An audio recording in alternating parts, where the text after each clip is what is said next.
So my dear students, हम यहाँ पर बात कर रहे हैं सरफेस एनर्जी और सरफेस टेंशन से रिलेटेड कॉन्सेप्ट की।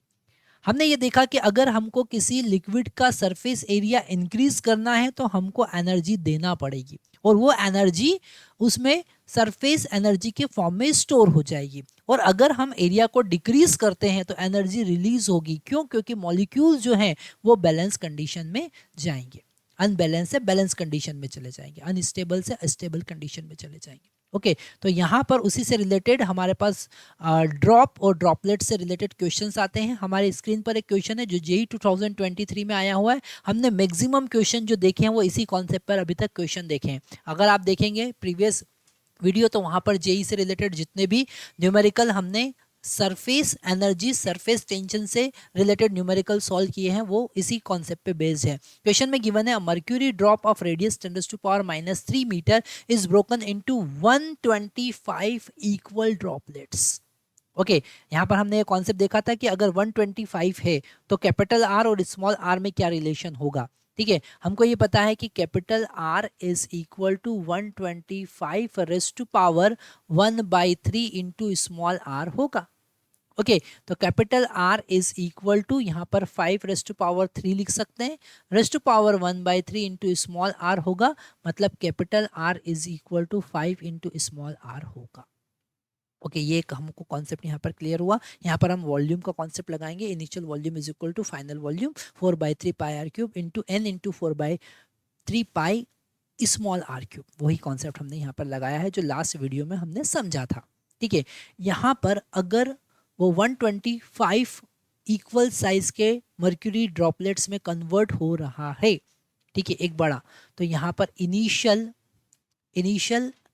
एरिया जो होगा वो होगा 4 पाई और यहाँ पर रेडियस दे रखा है capital R Q R square, capital R square that is equal to 4 pi into 10⁻³ का होल स्क्वायर और यूनिट होगा मीटर स्क्वायर। ओके, और यहाँ पर अगर हम स्मॉल आर का वैल्यू फाइंड करें तो वो होगा 1/5 इंटू कैपिटल आर, मतलब 1/5 इंटू 10⁻³ मीटर। यही हमको पुट करना है। ठीक है, तो फाइनल एरिया जो होगा वो होगा 4 pi small R square into 125। Okay, क्योंकि एक का कितना होगा 4 पाई आर स्क्वायर, तो 125 का कितना होगा 125 इंटू 4 पाई आर स्क्वायर।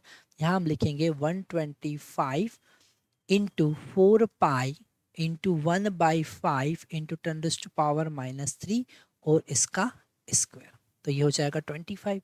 तो 125 divided by 25 into 4 pi into 10⁻⁻6 और ये कैंसिल होकर 5 टाइम्स हो जाएगा, तो ये हो जाएगा 20 पाई इंटू 10⁻⁻6 मीटर स्क्वायर।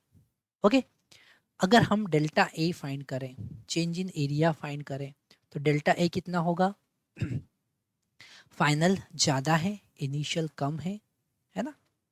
तो यहाँ पर हमको मिला 20 पाई इंटू 10⁻⁻6 माइनस ये हो जाएगा 4 पाई इंटू 10⁻⁻6। तो 20 में से 4 गया तो कितना बचा 16, तो 16 pi into 10⁻⁻6 metre square. Okay, और अगर हमको निकालना है सरफेस एनर्जी गेन, तो delta U is equal to surface tension into delta A, और सरफेस टेंशन कितना है 0.45, कितना गिवन है 0.45 इंटू डेल्टा ए कितना है 16 पाई इंटू 10⁻⁻6। ओके, इसको आपका आगे आपको सॉल्व करना है ना। तो यहाँ पर 0.45 को हम लिख सकते हैं, इसको डायरेक्टली मल्टीप्लाई कर लेते हैं हम लिखेंगे 0.45 into 16 into 3.14 into 10⁻⁻6। Okay, into 10⁻⁻6। Calculation के बाद हमको यहाँ पर मिलता है 22.6 इंटू 10⁻⁻6, है ना। मतलब कि यहाँ पर हम ए ऑप्शन करीब करीब जा रहे हैं, तो 2.26 into 10⁻⁻6 joule. Okay, that is the answer. तो यहाँ पर हमारे मैक्सिमम कॉन्सेप्ट सरफेस टेंशन से रिलेटेड कंप्लीट हो गए हैं। आपको अगर सरफेस टेंशन के पूरे कॉन्सेप्ट क्लियर करना है तो स्टार्टिंग से लेकर यहाँ तक के सारे वीडियो अगर आप देख लेंगे तो डेफिनेटली सरफेस टेंशन का सारे कॉन्सेप्ट आपके क्लियर हो जाएंगे और न्यूमेरिकल भी सॉल्व हो जाएंगे। Thank you very much.